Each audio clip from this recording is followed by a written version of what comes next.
Hey guys, Christian Ross here, and right off the presses, I'm bringing you another WWE pay-per-view review show, and this reviewing WWE Battleground 2015. So to start off with, the first match was for the second straight pay-per-view in a row.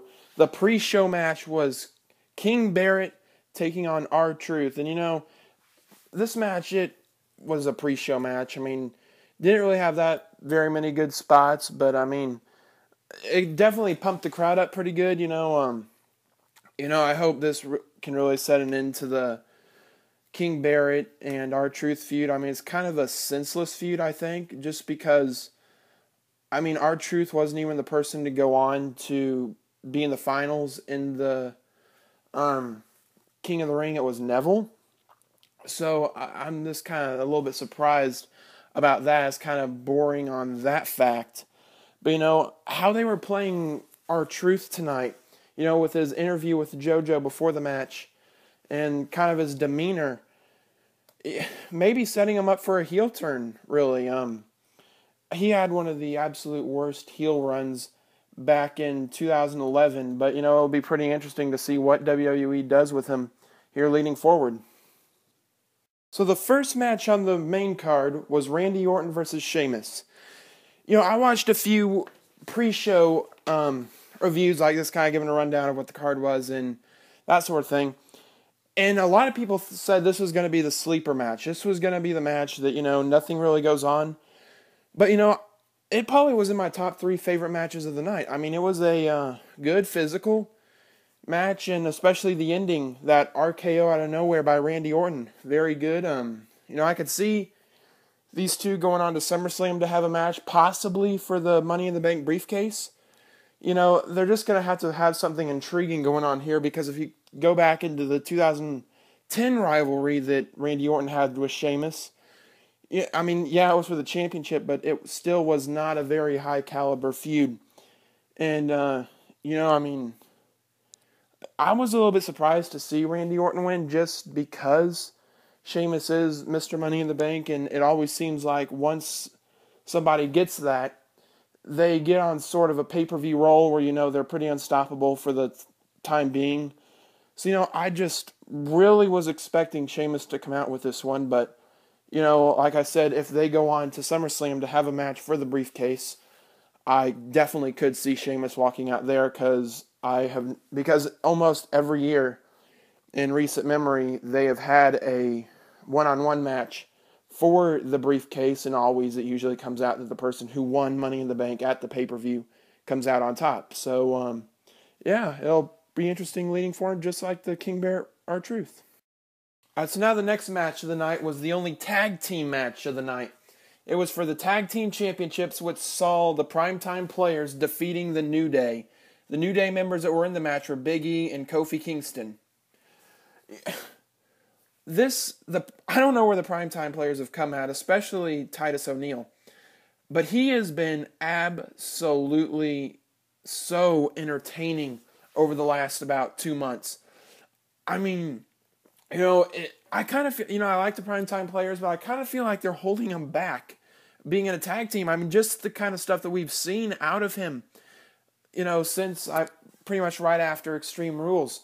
But, the New Day really kind of starting to get old a little bit, the whole concept of the team's still good, but their whole, clap your way to the top, New Day rocks, New Day sucks, starting to get kind of old. They won the tag team championships and they dropped them to the Primetime Players, and I feel like the Primetime Players could hold on to them for a while, but I hope at SummerSlam we don't see the same, match again for this third straight pay-per-view, now that, the New Day lost in their, unless it was another tag team turmoil match with a couple other teams. I'd really like to see Los Matadors get a run at the championships possibly, or the Lucha Dragons, who are very entertaining.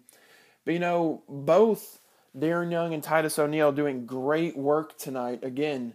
And, I really hope those two can keep going at it. They're a perfect face team, a lot better than they were as a heel. And I just really hope that those two can keep their tag team momentum right now. So now on to one of the three main events, Bray Wyatt defeating Roman Reigns. And of course in this match, a win from Bray Wyatt cannot be complete, or on the flip side, a loss from Roman Reigns cannot be complete without outside interference. And lo and behold, it was a former Wyatt family member, Luke Harper. I absolutely hate Roman Reigns. A lot of people are getting on him, over the last month, but I just am not getting on him. To me, he's still the guy there that's just there because of The Rock or, his family. But, it was a decent match. 22 minutes, 42 seconds was the time on it. It was, like I said, it was had a lot of good spots in it, I thought. The ending did seem kind of rushed just because of the run-in with Harper. I pretty much owe that all to Brock Lesnar guy who tweeted right before the match, in the build-up, that somebody had ran out to the ring and hid under it that was going to be under there for the length of the match. But, this is a really good win, I think, for Wyatt. He really needs to solidify himself back as a true contender. Maybe not for a championship, because I remember saying this back, end of 2013, beginning of 14.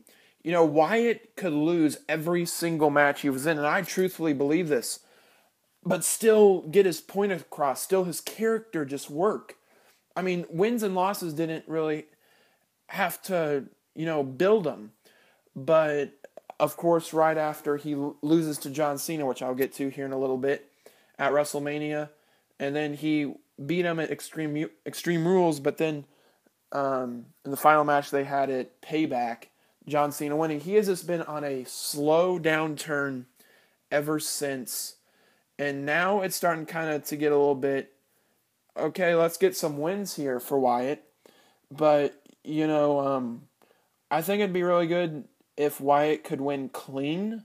Because, how the ending was, definitely Reigns and Wyatt is going to have a match at SummerSlam. This is one thing I, honest to God, hope they do not do. Because Eric Rowan right now is out with injury. But it's not, from what I've read, it's not going to be that long of an injury out. And, we have 5 weeks till SummerSlam. So I'm betting he's going to return but sometime in between there, but probably not till the, later stages on the road to SummerSlam. I want to see Rowan back align himself with Wyatt and Harper. If they came back and put him with Reigns, kind of be a little backup for him, I just think that'd be horrible because, just the whole look, the whole character of Rowan. It's not a face, he is actually really talented given the chance, but his character is just not a face. It's a heel or kind of a tweener, I think. So, it was a good match. Again, had a lot of good spots, like I've said for the second time now, and it kind of drags on a bit. But, definitely they're going to have a match at SummerSlam, and there I could probably see Reigns again getting the win. So now to the last minute match that, even though it was reported on a few ProWrestling.com posts, it was a Divas match, which was filling in for the Ryback, Big Show, and Miz match due to Ryback being out with injury. It was Charlotte defeating Brie Bella and Sasha Banks. I tweeted this at the beginning of the match, and if you want, you can follow me at C_Ross22_. That this, for the first time since it was the women's division, I truthfully believe this was a watchable Divas match. For so long, and I've called this on a few other, review videos, that the Divas division since middle 2009 pretty much has been all about, how you can work the camera. It really has not been about in-ring talent. That's one of the last things, truthfully, about the Divas division over the last about 6 years. But, people like Charlotte, Becky Lynch, Paige, Sasha Banks, and when they bring up Bayley, that they're going to set the Divas division on storm, and I really hope going into the future they can reverse, go back to the women's division instead of the Divas division. So, but I mean, I don't know if it was the right call having Charlotte go in, just because, I mean, I'm a big kind of Becky Lynch fan myself, but it was definitely right for one of the NXT divas to get the win, even if it was Sasha Banks. I just wanted to see the Bellas along with Alicia Fox go down. I didn't want to see them, standing over Charlotte and Sasha Banks. And especially had the Bella team been led by Nikki Bella, would have been a complete burial, which I will get to next with her boyfriend, John Cena.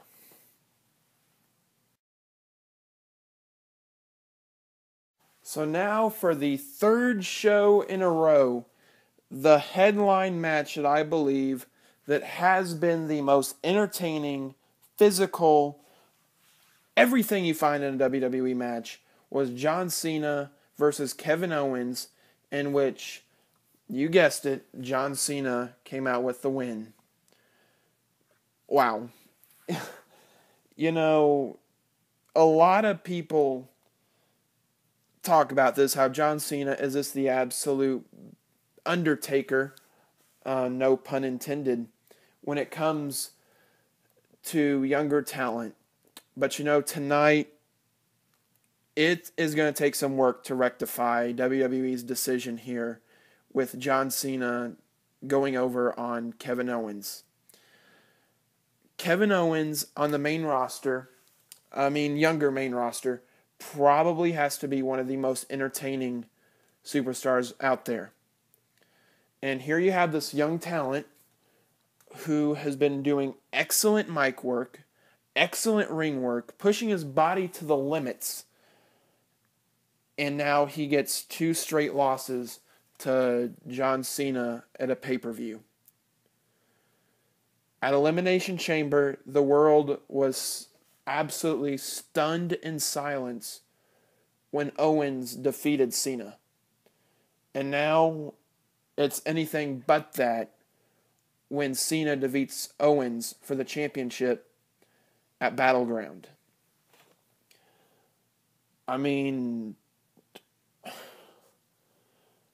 Every single match. I guess I'm kind of stupid. I really expected Kevin Owens to win this. How he's been acting, or at least, win by disqualification, by running with someone like Rusev or Cesaro. But, this was the match that left me shocked.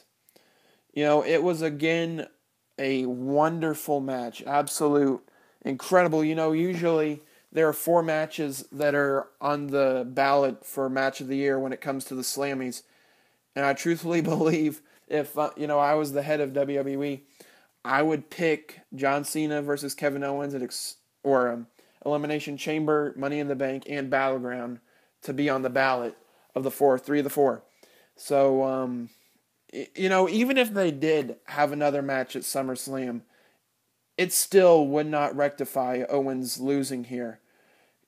Because for him to really get over, if he were to go on to SummerSlam and win, which, I'll get into a little bit more here on my breakdown a little bit later, he'd still have to have another match against Cena at, Night of Champions for the, a rematch. But, this is just kind of a roll of the eyes seeing John Cena win here. And like I've said, it's going to take a lot for WWE to rectify this decision.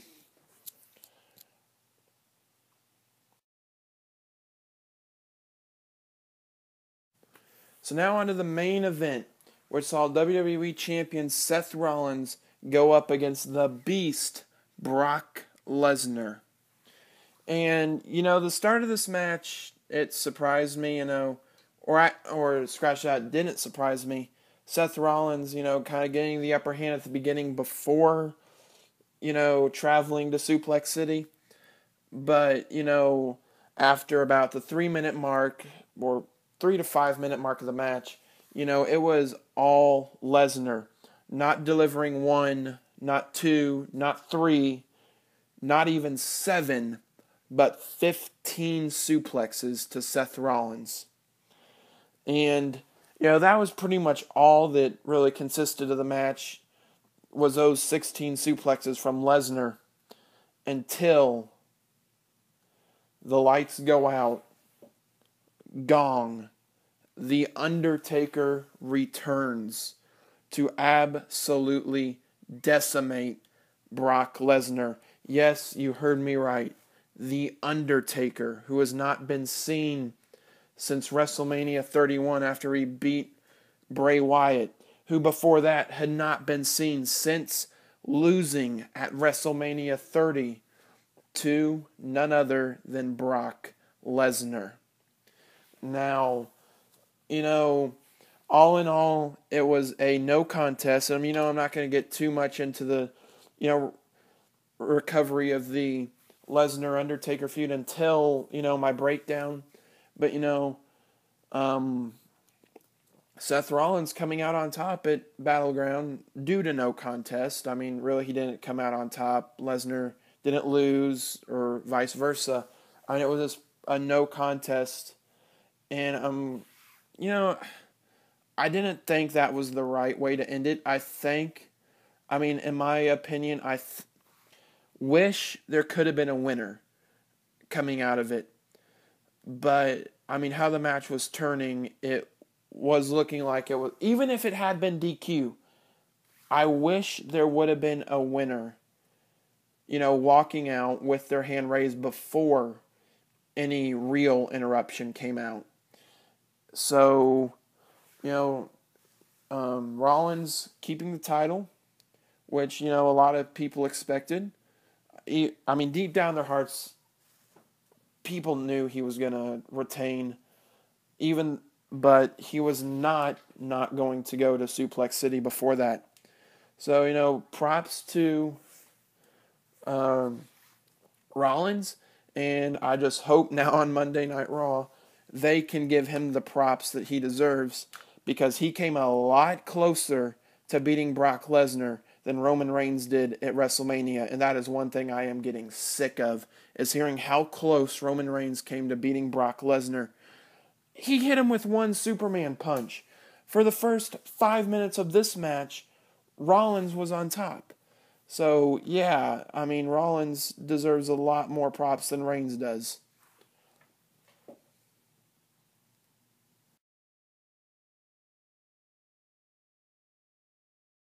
So now with the ending to Battleground, it is official. We are on the road to SummerSlam. And with the ending that Battleground had, it looks like that the main event for SummerSlam is going to be some variation of Undertaker versus Brock Lesnar. Now, something I read that is very interesting to me is that in this process that happened at Battleground, Undertaker is going to be playing the heel. Come on. Brock Lesnar, wherever he goes, he's going to get a cheering reaction. He is so rare when you're at a show that he's at, that he is going to get a positive reaction, heel or not. He can go out and say, I hate you all you fans are horrible. Well, Paul Heyman would say that because Brock Lesnar never speaks, but he would still be cheered. That's just how popular he is. It does not matter. But The Undertaker, he just, for some reason, works for me as a face. And I think it'd be a horrible move to have an Undertaker-Brock Lesnar feud where Taker's the heel and Lesnar is the face. Now, I think that's the road they're going to be going down. But you kind of add into the fact, where is Rollins going to go from there? Could it be a triple threat match at SummerSlam? Undertaker, Brock Lesnar and Seth Rollins, because after this match, there's no clear road where Rollins is going to go. I really expected, Triple H or somebody in the Authority to come out and, kind of get involved in the match to have it taken away from him, which would set Rollins up as a face, which I think that'd be a very smart move to play Rollins as a face character going up against, say, Triple H. Well, that didn't happen, so that's out. I mean, that probably, I think, would have to happen at a pay-per-view for him to drop the title. Brock Lesnar wins, so then it'd be a rematch at SummerSlam. Well, Lesnar lost, but even though it was a no contest, that could play into it. But I really feel the main event for SummerSlam is going to be, like I said, a variation of Undertaker and Lesnar in the same match. And, I really hope it's a one-on-one match, not for the title. Because I really enjoy the main events more at big pay-per-views like WrestleMania and SummerSlam when the main event is not for a championship. It's just for pride. It's just a build-up match. They're not going out against anything physical. And I think that'd be a smart move. I just don't like how they're displaying the characters. Undertaker has always been one of my favorites since, I was, when I first became a WWE fan, Lesnar had already left the first time. So I really didn't get to see him back before he was this, character. And, to me, The Undertaker has always been a face, or a tweener. He could still use heel tactics, but not, be a complete heel. And even though he still, just like Lesnar, I feel like I don't see Undertaker being the type of character that would come out and just absolutely lash the crowd.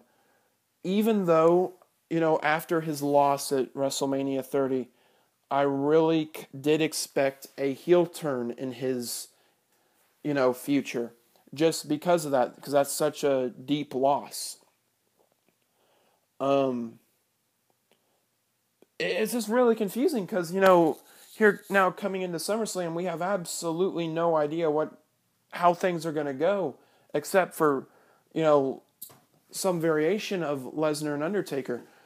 Where does the championship go? Is the championship at SummerSlam just going to kind of be put on the back burner? That sort of thing. So now on to the other feud of John Cena and Kevin Owens. Like I said before in my, breakdown of that match, a lot is going to have to be done to rectify Owens' loss, how WWE booked that for Owens to lose.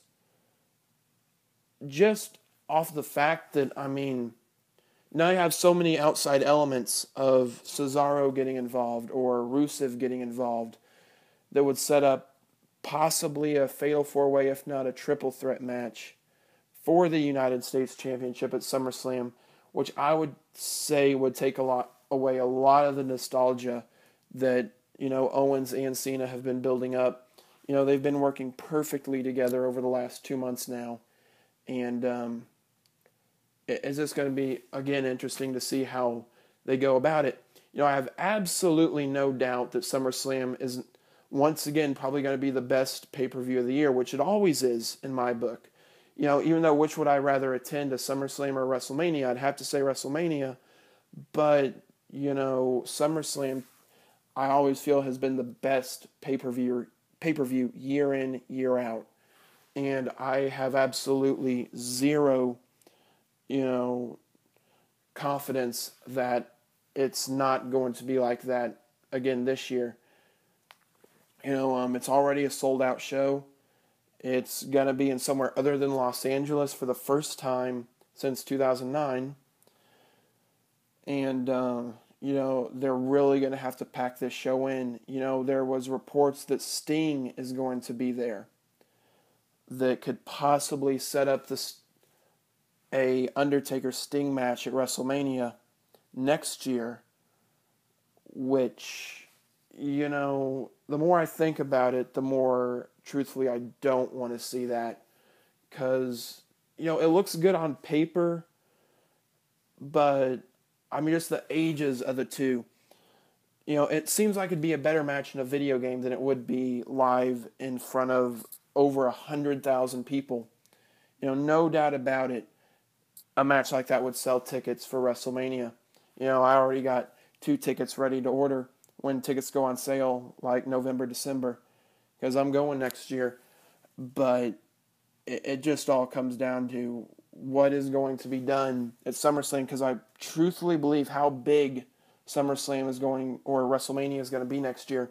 The road to WrestleMania truthfully starts at SummerSlam, and it is going to take a great show, which I really think it's going to be. If the booking is good and the matches are good, it is going to be one heck of a road to WrestleMania 32. And like I said, it all starts with a great show at SummerSlam in 5 weeks.